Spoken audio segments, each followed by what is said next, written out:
Hi guys, and welcome back to the channel. Ron's Keto Cafe, and I'm Ron.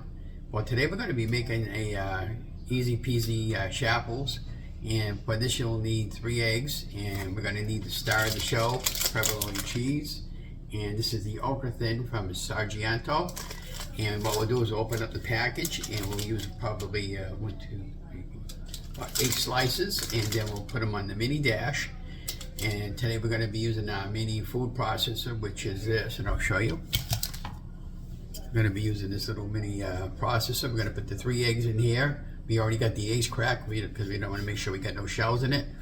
And then we're going to use a little bit of onion powder, garlic powder, and a little bit of salt, pepper, everything all to taste. And then we'll make them on the mini dash, and I'll show you all of that process.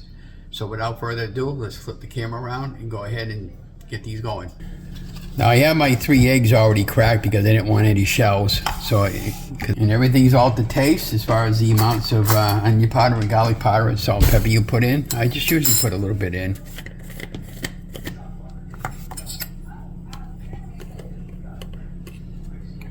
Just like that. That was the garlic powder.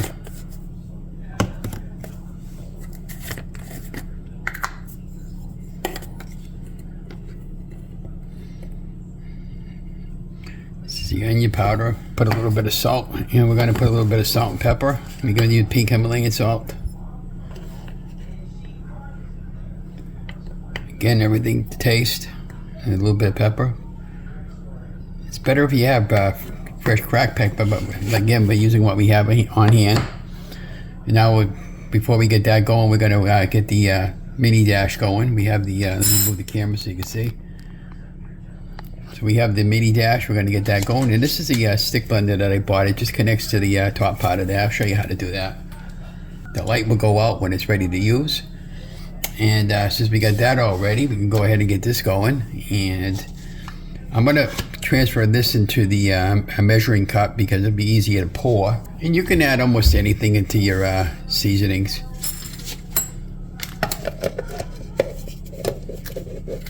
Just make sure your lid is secure. Right. There we go, just like that. Make sure that's locked in. We're going to just give it a good twirl. And that has a low speed and a high speed, but you got to kind of hold it this way. Okay, you don't need to do it that long. So the egg mixture don't go all over the place. It's got a release mechanism over here, so you just release it like that by pressing your finger on it. So there's our egg mixture all mixed up, really good. Just pour that into a measuring cup. And that's what our egg mixture looks like, all nice and frothed. You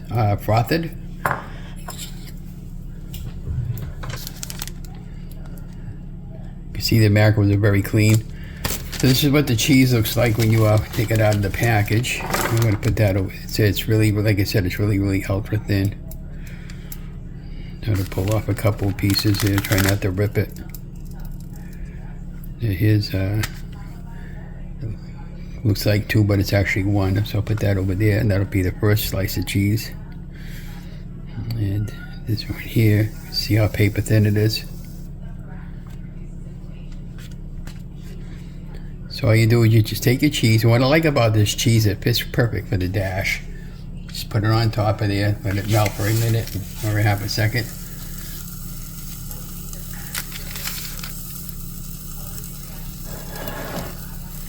Then you just pour a little bit of your egg wash on top of the mold without trying not to overfill it.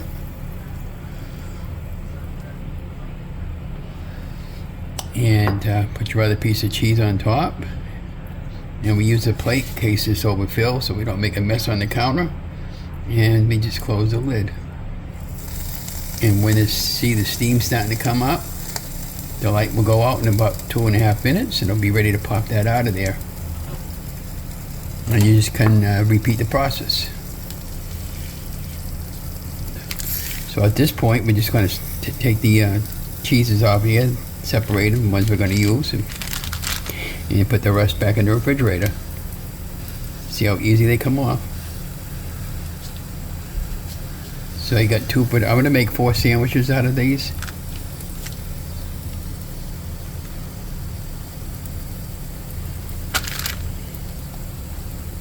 Take another 2. 1, 2, 3. See over here how they're starting to overfill the cavity mold? And that's fine because we're going to just clean that up afterwards and throw out the plate. And we see that started to rip a little bit.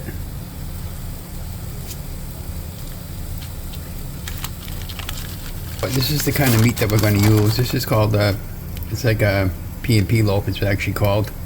And I'll use up I got 3 slices left over. I got this the other day at Market Basket, about a ½ pound. One of my favorite meats.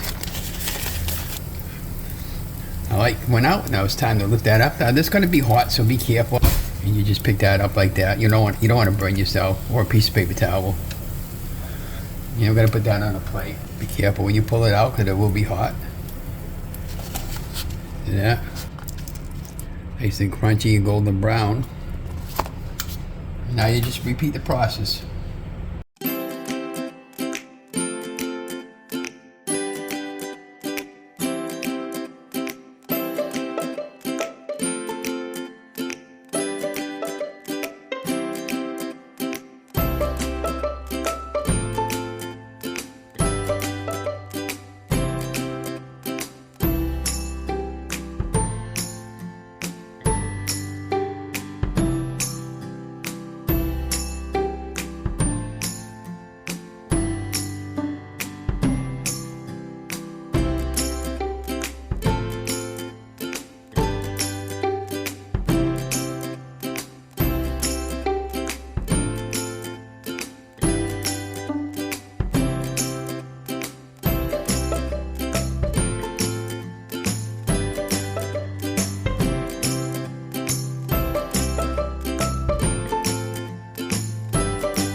I'll give you guys a heads up and a hint to clean that. Best way to clean that, other than scraping out the sides with a damp towel, paper towel, is take a damp piece of paper towel, put it right over that like that, and that'll get rid of all the oil, and just close it. Let it cool down, and there you go.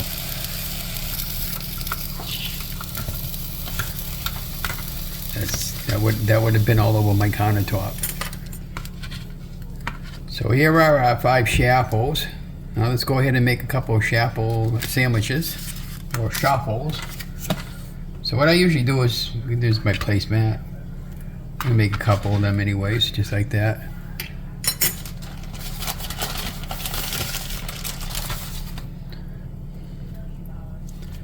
I only have 3 slices of meat left, but I want to use them up because we don't throw out anything in this house. So I just fold it and fold it over.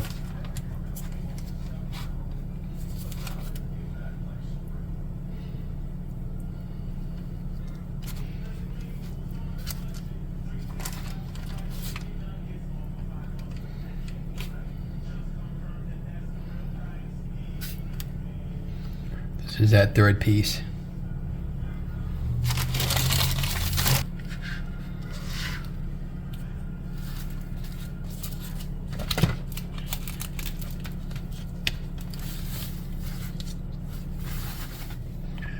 Well, and there you have it. We have 2 sandwiches. Now we'll just probably put a little bit of Dijon mustard on them and go ahead and have them for dinner. So my question of the day is, on your favorite deli meat, what kind of deli meat is your favorite meat? And I like just about almost all the deli meats, but this is one of my favorites. It's called P&P Loaf, and it's kind of like bologna, and it has some pickles and some olives and stuff like that in it.